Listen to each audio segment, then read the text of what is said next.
शराब घोटाले केस में जहां संजय सिंह गिरफ्तार किए गए हैं, तो दूसरी तरफ पूर्व डिप्टी सीएम मनीष सिसोदिया की जमानत को लेकर सुप्रीम कोर्ट में सुनवाई हुई। हालांकि सिसोदिया को जमानत नहीं मिल सकी क्योंकि कोर्ट ने 12 अक्टूबर तक सुनवाई टाल दी है।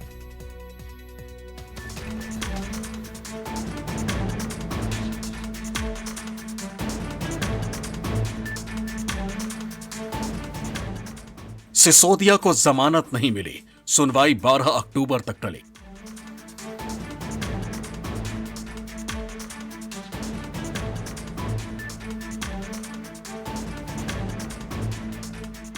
गुरुवार को गिरफ्तार आप के सांसद संजय सिंह को राउज एवेन्यू कोर्ट में पेश किया गया, तो दूसरी तरफ शराब घोटाला केस में गिरफ्तार दिल्ली के पूर्व डिप्टी सीएम मनीष सिसोदिया की जमानत पर सुप्रीम कोर्ट में सुनवाई हुई।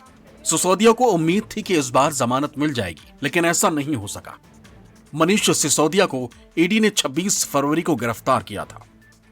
आम आदमी पार्टी के नेता और दिल्ली के पूर्व उप मुख्यमंत्री और साथ साथ आबकारी मंत्री मनीष सिसोदिया गिरफ्तार हुए थे और गिरफ्तारी के बाद वो लगातार जमानत की कोशिश कर रहे हैं। न निचली अदालत से जमानत मिली, न हाई कोर्ट से जमानत मिली और अब मामला सुप्रीम कोर्ट में है। 2 दिन सुनवाई चल चुकी है, अभी सुनवाई होनी बाकी है। अगली सुनवाई 12 अक्टूबर को होगी। सुप्रीम कोर्ट से उम्मीद है कि उनको जमानत मिलेगी या नहीं मिलेगी, लेकिन जमानत के दौरान सुप्रीम कोर्ट ने ईडी से कुछ सवाल पूछे थे कि अगर भ्रष्टाचार हुआ और भ्रष्टाचार में से जो पैसा आया पार्टी को गया, तो इस मामले में पार्टी को आरोपी क्यों नहीं बनाया गया, क्यों केवल इंडिविजुअल को ही आरोपी बनाया गया। और उसके बाद ये कयास लगाया जा रहा है कि हो सकता है कि इस मामले में अब ईडी आम आदमी पार्टी को भी आरोपी बनाएगी। सुप्रीम कोर्ट में सुनवाई के दौरान जस्टिस संजीव खन्ना ने ईडी से पूछा कि दिनेश अरोड़ा इस मामले में आरोपी थे और फिर वो सरकारी गवाह बन गए। ऐसे में उनके बयान पर कैसे भरोसा किया जा सकता है। साथ ही कोर्ट ने कहा कि शराब नीति घोटाला सबूतों की कड़ी एक दूसरे से जुड़ नहीं रही।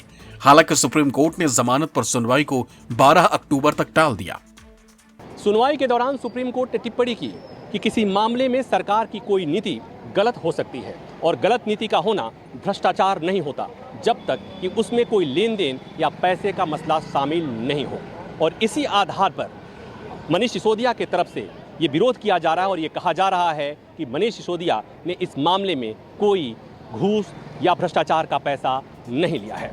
बुधवार को भी मनीष सिसोदिया की जमानत को लेकर सुप्रीम कोर्ट में सुनवाई हुई थी।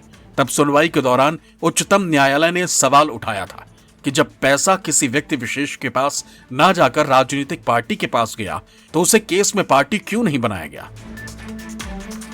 अब ऐसी खबरें हैं कि ईडी आम आदमी पार्टी को शराब घोटाला केस में पार्टी बनाने के लिए कानूनी सलाह ले रही। इस केस में मनीष सिसोदिया पर जो आरोप हैं, उनके मुताबिक मनीष सिसोदिया पर आरोप है कि मनीष सिसोदिया ने शराब के व्यापारियों को फायदा पहुंचाने के लिए एक्साइज पॉलिसी में बदलाव किया और इसी आधार पर पहले उनके खिलाफ भ्रष्टाचार के मामले में मुकदमा दर्ज हुआ और उसके बाद मनी लॉन्ड्रिंग के मामले में मुकदमा दर्ज हुआ। दिल्ली शराब घोटाला केस में अब तक कुल 11 लोगों की गिरफ्तारी हो चुकी, जिनमें पूर्व डिप्टी सीएम और सांसद संजय सिंह तक शामिल है। बीजेपी का आरोप है कि पूरे घोटाले की किंग पिन सीएम केजरीवाल है। प्रभाकर मिश्रा के साथ ब्यूरो रिपोर्ट, न्यूज़ 24।